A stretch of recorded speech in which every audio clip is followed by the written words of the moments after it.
Apparently, the Switch 2 is now getting ports of PS3 games that ran better on the PS3. I haven't spoken about a third-party game in a while for this console because I figured we were kind of beyond that phase. We did that whole first quarter song and dance where we pretend that the Switch 2 is going to get all the best support because it gets one or two sports games that run worse than everywhere else. But then, October hits, we start getting the Galaxy games, we get Pokemon. I don't know if you guys are aware, but we also gotten Hyrule Warriors and Kirby Air Riders, both of which seem to not be having the best of launches that you would expect from games of those caliber, especially in Europe. Nobody's buying those games. But I figured it's not really worth making videos about Kirby Air Riders or Hyrule Warriors. I think they're performing about as well as they should be performing, and that they'll be doing much better in Japan and probably not as well elsewhere. And much like with every other statement or comment that Nintendo Switch 2 fans have made since April, their hype and popularity was being blown way out of proportion. But despite moving on from the third-party discussion and shifting over to the first-party world, imagine my surprise when I noticed that Digital Foundry was making a comparison with Tomb Raider on the Switch 2 versus the PlayStation 4. Or rather, should I say, they made a video comparing the PS3 and PS4 version of Tomb Raider with the Switch 1 and Switch 2 version of Tomb Raider. So I kind of threw this video on as background noise. I wasn't thinking too much about it. I just enjoy hearing the Digital Foundry guys talk about tech specs all the time. But what I was surprised was that they weren't strictly comparing the Switch 1 with the PS3 version and the Switch 2 with the PS4 version. There were even some moments where they said the original PlayStation 3 version of the game has features that are missing in the new port, with the Switch 2 seeming to be a closer match for Switch 1 than the Sony counterpart. And you can go over to the Digital Foundry channel and watch the video if you want the technical breakdown of how much worse this thing is compared to the PlayStation 4. But I will be completely honest, even though I've been completely dogging on the concept of the Switch 2 being the go-to AAA third-party device, having a port launched in 2025 be compared head-to-head with the original version from the PlayStation 3 is definitely not something I thought that I would be seeing in 2025. Tomb Raider was shadow dropped, by the way, and it was like breaking news, and everybody was celebrating how it's like, another Switch 2 game, we're getting another great port. Everybody's like, I wonder, is it going to be as good as the PlayStation 4 version? They probably made it even better than the PlayStation 4 Pro version.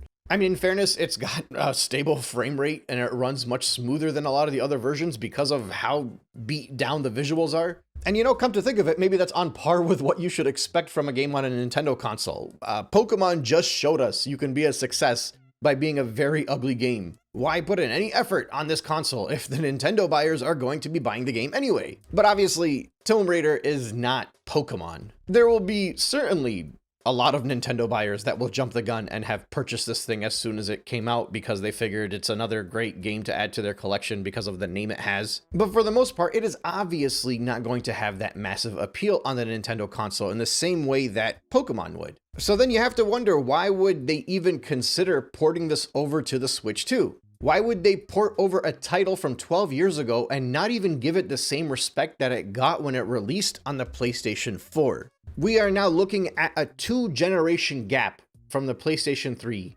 to the Switch 2. Need I remind you the PlayStation 3 was a rival with the Wii? Actually, wait a second, that's a 3-generation gap.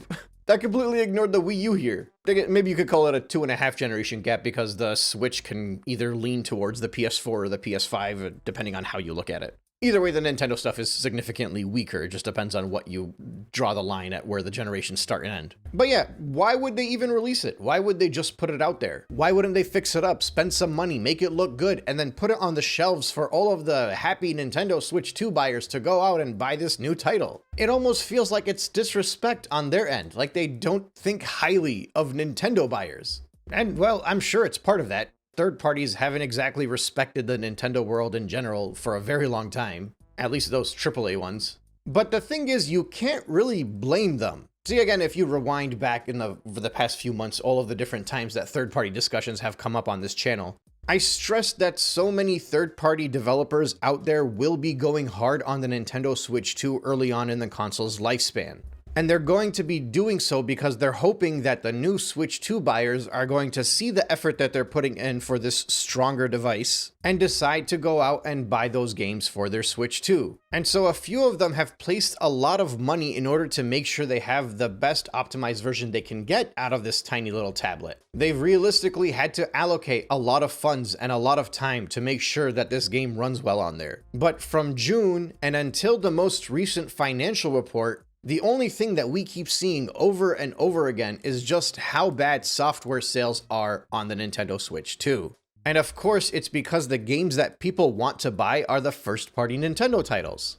And since first-party Nintendo titles did not start coming out until October, outside of a select few and a small and quiet minority online, nobody is really buying third-party titles, AAA third-party titles of these ports of old games on their Nintendo Switch 2. So what do you expect from the developers behind Tomb Raider? They're like, okay, so in theory, we could put in a lot of effort to optimize this game so that we can launch it over on the Switch 2, and then maybe everybody can applaud us like they did with Star Wars Outlaws and say, oh, look how phenomenal this thing runs on this console. We can allocate a huge budget on this and just let a whole team work on it to make sure it's got all of the nice little trimmings that you would expect from a modern day console. And we can get a pat on the back and get that I love you note from Nintendo and its fandom that we've always craved. And then after we do that, we could see the 35 people go out to the store and actually buy this game, which would prove to be a gross waste of our resources. Or, since it's only going to be 35 people buying this game and they're going to buy it regardless,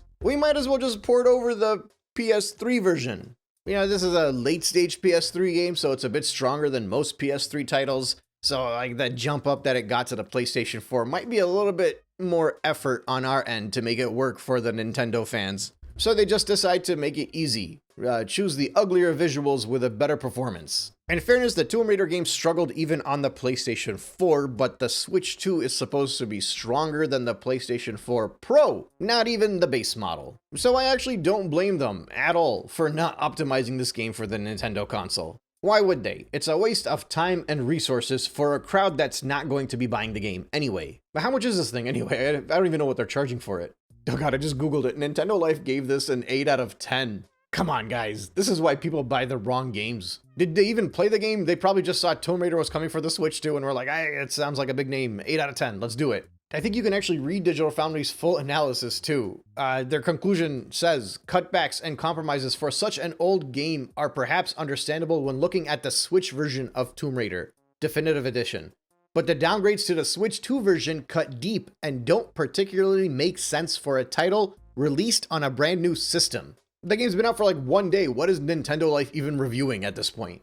Oh, this is a $20 game. Okay, that makes a lot more sense now. They went for that route. They went for the Nintendo upgrade pack route. Basically put minimal effort into something and then just collect as many of those $20 as you can get from people and walk out without putting any upfront costs. You know, maybe I'm being a little bit harsh in that case. $20 for this, fine.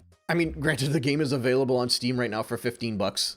And I think the PlayStation Store for $20. So in that context, where it's going to be realistically running much better on those devices, $20 is not that fine. But I mean, we've been conditioned for worse. This game easily could have been released at $60 for the Switch 2 and been called the Definitive Edition with Nintendo mouse controls or something. And then of course, it would have been a game key card. So the bar is very low here. But this definitely just looks like a very quick cash grab on their end. And the funny thing is, at that low price point, they could actually turn a profit on this because of the little effort that they put in too. I mean, we've seen how well Hogwarts Legacy has been selling on all of the Nintendo consoles because of its low price point. Now granted, I think they put a little bit more effort into Hogwarts Legacy on the Switch 2 than they did for Tomb Raider. But if they end up being satisfied with this could be the trend that we see for the Switch 2. They're gonna be like, forget the game key cards, they're not buying those. Forget the retail space. Forget all of the money that we would spend on advertising just so that we can end up like Ubisoft and still have one of the worst quarters of our life. And forget putting in any effort onto the optimization. Just take a very old game,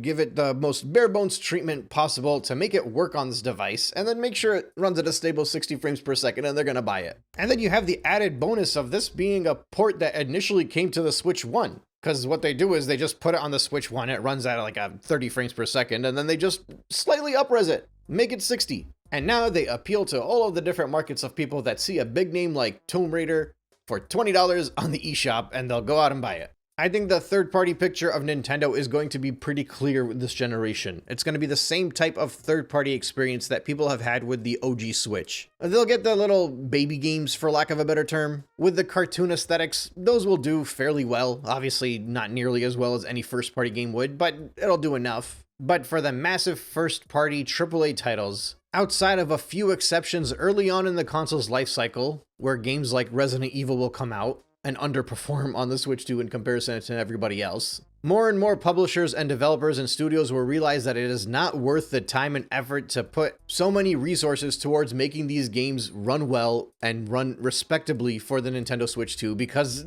the crowd is just not going to be eating it up the same way. And we're just going to end up with the same thing where you get ports of old games, and even though they're old games, the ports somehow run worse than what we saw in previous generations. If anything, the people behind this Tomb Raider port are just getting their foot ahead of everybody else. They're like, yeah, you mess around and find out. We're just gonna play it safe and see how many of these $20 sales we can pick up off of the eShop by people that just see a big name for a cheap price.